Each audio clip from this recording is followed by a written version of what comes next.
안녕하세요. 하루 필수 말씀 충전 하필 큐티 조종환입니다.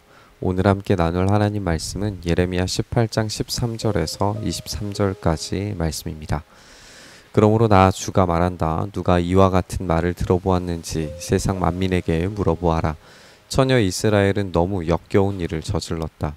레바논 산의 험준한 바위 봉우리에 눈이 없는 때가 있더냐. 거기에서 흘러내리는 시원한 물줄기가 마르는 일이 있더냐. 우리는 14장에서 하나님께서 패역하고 역겨운 이 음란한 이스라엘을 향해서 여전히 처녀 이스라엘, 사랑하는 딸이라고 부르셨다는 사실을 살펴봤었습니다. 하지만 하나님의 사랑하심과는 상관없이 그녀로 지칭되는 이 이스라엘의 역겨운 행위 자체가 사라지는 것은 아니었어요. 우리는 역설적인 질문을 듣게 되는 거예요. 레바논의 만년설은 녹은 적이 없습니다. 거기에서 흘러내리는 깨끗하고 시원한 물도 마르는 일이 일어나지 않습니다. 그렇다면 14절의 이 질문은 그런 일은 일어날 수 없다라고 하는 답변을 기대하게 만들 겁니다. 하지만 예레미야의 의도는 곧바로 이 이스라엘이 그 자연스러운 일을, 그 당연한 일을 행하지 않고 전혀 당연하지 않고 당황스러운 선택만을 한다는 사실을 이야기하고 있는 겁니다. 그러나 내 백성은 나를 잊어버리고 헛된 우상들에게 분향을 한다. 옛부터 걸어온 바른 길을 벗어나서 이정표도 없는 길로 들어섰다. 그들이 사는 땅을 황폐하게 만들어 영영 비웃음거리가 되게 하니 그곳을 지나가는 사람마다 놀라서 머리를 흔들며 비웃는다. 내가 그들을 원수 앞에서 흩어버리기를 동풍으로 흩어버리듯 할 것이며 그들이 재난을 당하는 날 내가 그들에게 등을 돌리고 내 얼굴을 보이지 않을 것이다. 우리가 이전 절에서 레바논의 만년설과 이 녹은 물들이 사라지겠냐라고 하는 매우 일반적이고 현실적인 실제의 예시를 하나님께서 드심으로써 이 하나님께서 베푸시는 은총과 은혜에 합당하게 반응하는 것이 굉장히 현실적이고 실제적인 반응이어야 된다는 점을 강조하는 것으로 이해할 수 있어요. 반대로 우상에게 분향하는 것이라는 건 오늘 본문에 의하면, 그리고 예레미야의 전체의 표현에 따르면 헛된 것입니다. 우리가 살펴보고 오는 것처럼 이 헛된이라고 하는 말, 이 헤벨은 연기와 구름처럼 사라지는 것입니다. 그들은 이정표를 보지 않고 무작정 달려나갑니다. 하나님을 섬기는 것이 이 만년설과 그에 따른 시원한 물로 표현되는 것과는 다르게 이 우상을 섬기는 일은 황폐함으로 등장합니다. 근동지방에서 부는 이 뜨거운 동풍이라는 것은 식물을 말라버리게 만들고 사람도 완전히 기력을 잃게 만들 만큼 굉장히 뜨거운 바람입니다. 요나가 그 동풍을 맞고 나서 했던 반응을 보면 그가 죽기를 청했다라고 그렇게 되어 있는 것을 보게 돼요. 그러니까 동풍이라는 것은 그만큼 이 살인적인 뜨거운 바람인 겁니다. 하나님께서 등을 돌리시고 얼굴을 보이시지 않으실 때 그들이 당할 미래는 기진맥진하고 모든 것들이 말라버리는 뜨거운 동풍과 같은 것입니다. 그래서 차라리 죽기를 구할 만큼 고통스러운 것이 될 겁니다. 백성이 나를 두고 이르기를 이제 예레미야를 죽일 계획을 세우자. 이 사람이 없어도 우리에게는 율법을 가르쳐줄 제사장이 있고 지혜를 가르쳐줄 현자가 있으며 말씀을 전하여 줄 예언자가 있다. 그러니 어서 우리의 혀로 그를 헐뜯자.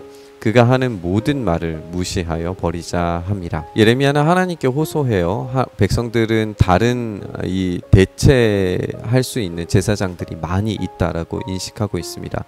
그래서 예레미야처럼 아픈 부분만 쏙쏙 골라서 때리고 심판을 예고하는 예언자는 죽이는 것이 마땅하다라고 생각합니다.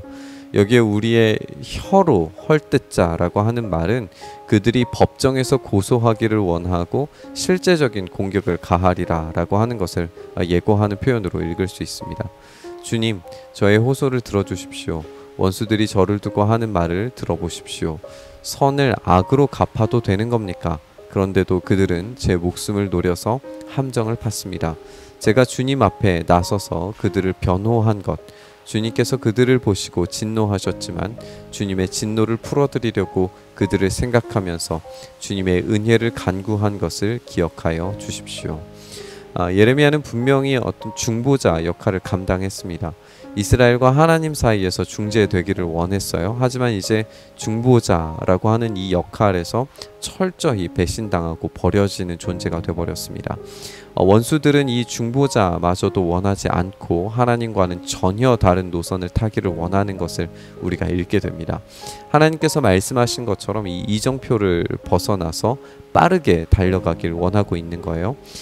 결국에는 앞으로 보게 되겠지만 예레미야의 목숨을 노리고 함정을 판 이들로 인해서 예레미야는 감옥에 갇히고 또 구덩이에 던져지게 될 겁니다. 그들이 이렇게 배은망덕하니 그들의 아들 딸들이 굶어 죽거나 전쟁에서 죽게 하여 주십시오. 그들의 아내들이 아들 딸들을 잃게 하시고 남편들을 잃어 과부가 되게 하여 주십시오. 장정들은 전쟁터에서 칼에 찔려 죽게 하여 주십시오. 그들이 저를 잡으려고 함정을 팠고 제 발을 걸리게 하려고 올가미들을 숨겨 놓았으니 주님께서 그들에게 약탈하는 자들을 졸지에 보내주셔서 그들의 집집마다 울부짖는 소리가 터져 나오게 하여 주십시오. 주님, 저를 죽이려는 그들의 모든 흉계를 주님께서는 다 아시니 그들의 죄악을 용서하지 마시고 그들의 허물을 가볍게 다루지도 마십시오. 주님께서 진노하시는 날에 그들이 주님 앞에서 거꾸러져 죽게 하여 주십시오. 중보자였던 예레미야의 기도는 아주 사납고 날카롭게 변하는 것을 보게 됩니다. 그들의 행위대로 돌아가기를 바라는 기도는 굉장히 섬뜩하게 느껴지기도 합니다. 그런데 그 복수가 전적으로 자신의 힘과 능력으로 어떤 폭력적이고 파괴적인 행위를 해도 되는 것, 그것을 용인해 달라라고 하는 식의 기도가 아니라는 것을 우리가 잘 살펴봐야 됩니다. 복수는 전적으로 하나님 편에서 이루어지는 것이 안전합니다. 그것이 심지어 목숨이 경각에 달린 이 예레미야처럼 지금 당장에 죽을지도 모르는 그런 경각에 달린 상황이라 할지라도 자신의 문제를 해결하시는 분은 하나님이셔야 합니다. 중보자의 위치에서 호소하는 한 소시민으로 이 하나님께 매달리는 예레미야의 기도는 가슴 절절합니다.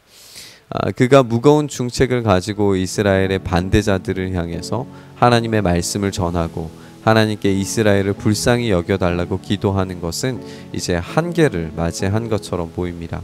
한 인간으로서 예레미야라는 인물이 이 중보자의 역할을 맡기에 얼마나 어려움이 컸을까를 생각하게 되는 것 같습니다. 아무리 뛰어난 선지자, 하나님의 직접적인 부르심으로 세워진 사역자라도 하나님의 말씀을 전하는 데서 오는 심각한 반대와 핍박을 모조리 다 받아낼 수는 없다는 것을 우리가 확인하게 되는 거죠. 그런데 잘못된 방향을 향해서 잘못된 이정표를 보고 미친 듯이 달려나가는 우리를 위해서 위대한 중보자께서 십자가에 달리셨다는 사실을 또한 기억해야 됩니다.